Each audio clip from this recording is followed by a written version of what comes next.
4 chapter हमारे complete हो चुके हैं। लर्निंग है, इंटेलिजेंस है, जीन पियाजे की थ्योरी है और एक थिंकिंग है और एक फोबिया 5 चैप्टर। तो ये हमारा 6 चैप्टर है आज। वाइगोत्स्की का सामाजिक और सांस्कृतिक सिद्धांत। तो चलिए अब हम लोग कंटिन्यू करते हैं। Social and culture development theory by Vygotsky. Z P D की फुल फॉर्म पूछी जाती है भाई, काफ़ी बार पूछी जाती है। स्कैप फोल्डिंग जेड के बारे में है ना, तो ये ध्यान रखना। सीटेट में भी पूछी जाती है, पीछे के क्वेश्चन उठा के देखना। जोन ऑफ प्रोक्सिमल डेवलपमेंट, निकटतम विकास क्षेत्र। स्कैप फोल्डिंग 4 लेवल होते हैं इसमें, ठीक है। तो जो ये वाइगोत्स्की है वो कहते हैं कि हमें लाइफ में कुछ भी सीखना है तो हमें दूसरों की मदद लेनी चाहिए। क्या कहते हैं वाइगोत्स्की कि हमें लाइफ में कुछ भी सीखना है तो हमें दूसरों की मदद लेनी चाहिए। जो पहला स्तर है, पहले स्तर पर क्या हमें किसी बड़े की मदद लेनी चाहिए। जो दूसरा स्तर है उसमें मदद लेने के बाद अपनी प्रॉब्लम को समझने लग जाता है। जो दूसरी स्टेज लेवल आता है उसमें क्या होता है कि मदद लेने के बाद इंसान अपनी प्रॉब्लम को समझने लग जाता है। जो तीसरा स्तर है उसमें क्या है, प्रॉब्लम को सोल्व करना सीख जाता है, अपनी प्रॉब्लम को सोल्व करना सीख जाता है। चौथा स्तर है उसमें क्या है, 4th लेवल में, कि वह एक ऐसा क्षेत्र बना लेता है कि अब दूसरों की मदद करने लग जाता है। ऐसा चित्र बना लेते हैं कि वो दूसरों की मदद करने लग जाता है। दूसरों की मदद करने की प्रक्रिया ही हमारी क्या कहलाती है, स्कैप फोल्डिंग। क्या कहलाती है, स्कैप फोल्डिंग। Point clear.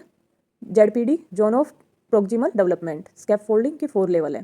पहले में क्या करता है, किसी बड़े की से मदद लेता है, मदद लेने के बाद सेकंड लेवल में प्रॉब्लम को समझने लग जाता है। थर्ड लेवल में प्रॉब्लम को सोल्व करना सीख जाता है। 4th लेवल में वह क्षेत्र ऐसा बना लेता है कि वह दूसरों की भी मदद करने लग जाता है। नेक्स्ट है मदद लेने से लेकर दूसरों की मदद करने के बीच का जो क्षेत्र होता है ना, वह जेड कहलाता है। जेड का मतलब समझ आया। दूसरों की मदद करने की प्रक्रिया को तो हम क्या बोलते हैं, स्कैप फोल्डिंग, ठीक है। क्या बोलते हैं, स्कैप फोल्डिंग। और जो मदद लेने से लेकर दूसरों की मदद करने का जो क्षेत्र होता है ना, जो टाइम पीरियड होता है, वह क्या कहलाता है, जेड कहलाता है। तो जो वाइगोत्स्की है वो कहते हैं कि बच्चे का सबसे ज़्यादा विकास खेल के मैदान में होता है। कहाँ होता है, बच्चे का सबसे ज़्यादा विकास खेल के मैदान में होता है। MKO more knowledge other. तो जेड का बता दिया है क्या है, निकटतम विकास क्षेत्र और स्कैफोल्डिंग ढांचा। एग्जाम्पल क्या है, एक बच्चा है वो अपने अध्यापक से कुछ सीखना चाहता है, ठीक है, सीख रहा है वो। तो इसमें अध्यापक को क्या है, मोर नॉलेज है ना, उससे जो बच्चे से मोर नॉलेज है, जो अध्यापक द्वारा बच्चे को सिखाने की प्रक्रिया है वो क्या कहलाएगी, हमारी स्कैफोल्डिंग। क्या कहलाएगी, स्कैफोल्डिंग। बच्चा अपने अध्यापक से सीख रहा है तो क्या हो रही है, वो कौन सी प्रक्रिया कहलाएगी, वो स्कैफोल्डिंग। बच्चे को कुछ न आने से सब कुछ आने तक का डेवलपमेंट क्या कहलाता है, जेड। क्या कहलाता है, जेड कहलाता है। अध्यापक को मोर नॉलेज है ना, बच्चे को के विकास को पूरा करने की प्रक्रिया स्कैफोल्डिंग होती है, और विकास पूरा होना क्या कहलाता है, जेड कहलाता है। Point clear. ये था वाइगोत्स्की का सामाजिक सांस्कृतिक सिद्धांत। अब हमारा नेक्स्ट चैप्टर 6 चैप्टर है ज्ञानी, है ना। ज्ञानी का समस्या समाधान अधिगम। ये छोटे छोटे चैप्टर है तो इनको आज ही कंप्लीट कर लेते, 3-4 चैप्टर कंप्लीट कर लेते आज एक दिन में ना। तो हमारी मोस्टली CDP का क्विक रिवीजन हो जाएगा। एचटेट का अभी सभी को पता है कि एचटेट अभी हमारे पास ही है, अप्रैल में तो होना ही है। तो ज्ञानी का समस्या समाधान अधिगम। ज्ञानी ने इस थ्योरी को 8 स्तर पर दिया है। कितने स्तर पर दिया है, 8। किस में दिया है, पिरामिड शेप में। किस में दिया है, पिरामिड शेप में यह सिद्धांत दिया था, ठीक है। जो फर्स्ट है वो क्या है, सांकेतिक अधिगम। उद्दीपन, सेकंड अनुक्रिया, थर्ड श्रृंखलाबद्धता, 4th शब्द सहचर्य, 5th वर्गीकरण, 6th संप्रत्यय अधिगम, वर्गीकरण या विभेदीकरण 5th में, और 7th है नियम अधिगम, और 8th है समस्या का समाधान। इंग्लिश में भी देख लेते हैं। Signal learning, stimulus response process, sequence act करना, ठीक है। वर्ड एसोसिएट, कविता कहानी एक्ट। विभेदीकरण, डिस्क्रिमिनेशन शेप में होती है। कॉन्सेप्चुअल लर्निंग, शेर जंगली वगैरह इनमें। रूल लर्निंग, व्याकरण गणित के नियम सीखते हैं। समस्या समाधान, प्रॉब्लम सॉल्विंग लर्निंग बोलते हैं। तो ये देख लीजिए, यहाँ से हमारे अब 2 चैप्टर कंप्लीट हो गए। ज्ञानी का समस्या समाधान अधिगम भी कंप्लीट हो चुका है, प्रॉब्लम सॉल्विंग बाय ज्ञानी। तो यहाँ से 2 चैप्टर कंप्लीट हो गए। फर्स्ट कौन सा है, वाइगोत्स्की, और ये ज्ञानी का। नेक्स्ट है एनसीएफ 2005। नेक्स्ट चैप्टर है हमारा एनसीएफ 2005। एनसीएफ की फुल फॉर्म पूछी जाती है, आप सीटेट के क्वेश्चन पेपर उठा के देखना, ठीक है। वहाँ से क्या एनसीएफ की फुल फॉर्म भी पूछ लेते क्या होती है। नेशनल करिकुलम फ्रेमवर्क, हिंदी में राष्ट्रीय पाठ्यचर्या 2005। तो विद्यालय जीवन का नवीनतम दस्तावेज क्या है, सभी को पता है एनसीएफ 2005 है ना। एनसीएफ बनाने के लिए कमेटी में कितने सदस्य? 38 सदस्य थे। यह डॉक्टर यशपाल कमेटी के नाम से जानी जाती है। किसके नाम से जानी जाती है? डॉक्टर यशपाल कमेटी के नाम से जानी जाती है। अध्यक्ष कौन है इसका? डॉक्टर यशपाल। एनसीएफ को मानव संसाधन विकास मंत्रालय द्वारा पारित किया गया है। किसके द्वारा? मानव संसाधन विकास के द्वारा पारित किया गया है। एनसीएफ ने 20 सुझाव दिए थे। एनसीएफ ने 5 सिद्धांत दिए हैं या 5 मार्गदर्शक सुझाव। ठीक है, फर्स्ट कौन सा है? ज्ञान को विद्यालय के बाहर के ज्ञान के साथ भी जोड़ो। क्या कहता है कि जो ज्ञान हम स्कूल में लेते हैं उसको क्या, जो बाहर का ज्ञान होता है ना, उसके साथ भी जोड़ो। और जो रटने वाली प्रणाली है उससे मुक्त किया जाए पढ़ाई को। पाठ्यचर्या के अलावा बच्चों का चहुमुखी विकास होना चाहिए। ये नहीं है कि सिर्फ एक पढ़ाई से उसका विकास हो। परीक्षा को लचीला बनाया जाए और कहा कक्षा की गतिविधियों से जोड़ा जाए। और क्या बोला कि परीक्षाओं को लचीला बनाया जाए और कक्षा की गतिविधियों से भी जोड़ा जाए। बच्चों को प्रजातांत्रिक राष्ट्रीय चिंताएं मोरल वैल्यू को भी सिखाया जाए। क्या सिखाया जाए? मोरल वैल्यू को, बच्चों में देशभक्ति लाना है ना। तो ये क्या है हमारा एनसीएफ 2005। अब नेक्स्ट है हमारा क्वेश्चन है हमारा, एनसीएफ का प्रमुख सूत्र क्या? एनसीएफ का प्रमुख सूत्र क्या था? Learning without burden. क्या है मेन मोटिव? क्या है? लर्निंग विदाउट बर्डन, बिना बर्डन के सिखाना। एनसीएफ रविंद्रनाथ टैगोर के एक निबंध से लिया गया है। कहाँ से लिया गया है एनसीएफ? रविंद्रनाथ टैगोर के एक निबंध से। ये क्या होता है? सभ्यता और प्राकृतिक निबंध से। कौन सा? सभ्यता और प्राकृतिक निबंध से। एनसीएफ में सुविधादाता टीचर को कहा गया है। एनसीएफ में सुविधादाता टीचर को कहा गया है। एनसीएफ ने त्रिभाषा सूत्र पर जोर दिया था। किस पर जोर दिया था? त्रिभाषा सूत्र पर जोर दिया था। जैसे हिंदी, इंग्लिश और मदर टंग पे जोर दिया था। ठीक है, एनसीएफ 2005 की प्रमुख बातें कौन कौन सी है?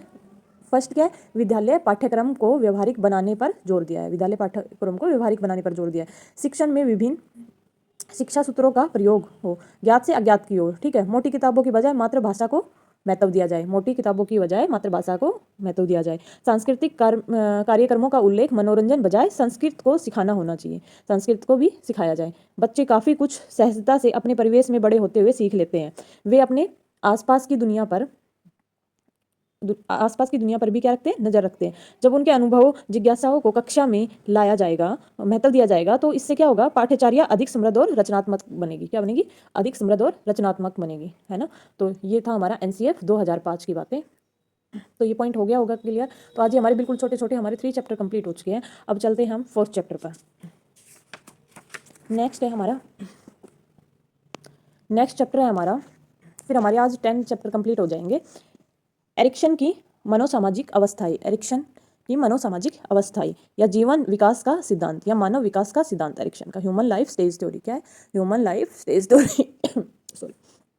एरिक्सन की 8 अवस्थाएं बनाई। एरिक्सन ने कितनी बनाई? 8 अवस्थाएं बनाई। विश्वास बनाम अविश्वास, ट्रस्ट vs मिसट्रस्ट। जन्म से 1.5 वर्ष पर अपनों पर विश्वास, आस्था की भावना व्यक्तिगत की नींव है ना। फर्स्ट क्या है? जन्म से जो 1.5 वर्ष पर अपनों पर विश्वास, आस्था की भावना व्यक्तिगत की नींव है। स्वतंत्रता बनाम लज्जाशीलता, ऑटोनोमी vs सेम। जब बच्चा 1.5 वर्ष से 3 वर्ष की आयु का होता है तो एरिक्सन का मानना है कि इस वर्ष बच्चा अपनी इच्छा का अनुभव करने लग जाता है, तो उसे कुछ करने, खेलने, कूदने की स्वतंत्रता होनी चाहिए। यदि हमने उसे उस पर क्या बंधन लगा दिया तो बच्चा संकोची हो जाएगा और उससे शर्म महसूस होगी। क्या होगी? उससे शर्म महसूस होगी। जो थर्ड पॉइंट क्या है? पहल बनाम दोषिता, अपराध बोध। ये कौन सी एज में होती है? 3 to 6 वर्ष, है ना।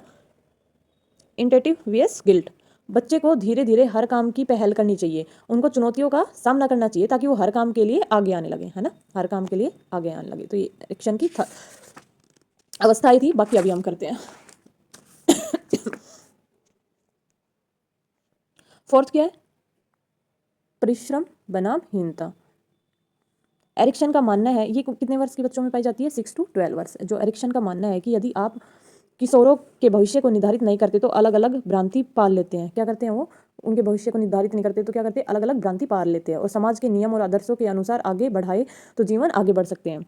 समाज के नियम और आदर्शों के अनुसार आगे बढ़ाए तो जीवन में आगे बढ़ सकते हैं। ठीक है, तो अलग अलग भ्रांति पाल लेते हैं। ठीक है, परिश्रम बनाम हीनता। ठीक है, पहचान बनाम भ्रांति, ये क्या है? 12 से 19 वर्ष के बच्चों में पाई जाती है। इस अवस्था में बच्चा अपनी पहचान बना लेता है। यदि हमें किसी कार्य में अगर हम किसी कार्य में लगते हैं, कर्तव्य परायणता भी इसी अवस्था में है। क्या है? कर्तव्य प्राणता भी इसी अवस्था में।